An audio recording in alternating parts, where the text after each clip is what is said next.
আসসালামু আলাইকুম গাইস, সবাই কেমন আছেন? আশা করি আলহামদুলিল্লাহ অনেক ভালো। দেখেন আমার ছেলে এখানে একটা ডিপ জলের হাসি দিয়ে দিল, হা হা হা। আমার মেয়েরা রিক্সার উপর বসে আছে, গেছিলাম চুল কাটাতে, সেখানে যাই কি যে একটা অবস্থা, 1-1.5 ঘন্টা বসে থাকায় এটা আমার ছেলে মাটি নোংরার মধ্যে নামতেছে, একবার যাচ্ছে দৌড় দিয়ে রাস্তার মধ্যে, কি যে আমি যে বিপদে পড়ে গেছিলাম। ওখানে দোকান থেকে আমি জিনিস কিনে দিলাম, জিনিসটা নিয়ে বসে থাকলো কিছুক্ষণই, ওটা খাইয়া যেই শেষ হয়ে গেল তখন আবার শুরু হয়ে গেল তাফালিং দেখে তো আমার মাথায় নষ্ট রে বাবা।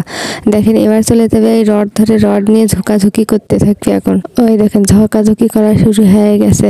আবার ওখান থেকে উঠে আসবি, উঠে এক দৌড় দিয়ে আমার কোলের মধ্যে আসবি মা মা করে ডাকতে ডাকতে। কোনো ভয় ডর কিচ্ছু নেই। হে সিরিয়াল করছে সে বিপদ, তো আপনি তাড়াতাড়ি বিদায় করতে পারলে ভালো হতো, কিন্তু এরাও অনেকক্ষণ ধরে সিরিয়াল ধরে বসে আছে। কিছুই করার নেই আপা, আপনিও বসে থাকেন। তারপরে চুল কাটা শেষ হয়ে আবার এদিকটা ভিডিও করলাম, দেখেন তো কেমন দেখা যাচ্ছে। আমার ছেলে খালি বড় লোক বাড়ির গেটের সামনে দিয়ে উকি ঝুঁকি মারে, আর আসতে চায় না, ওই বাসার মধ্যে ঢুকতে চায়। কি যে একটা অবস্থা।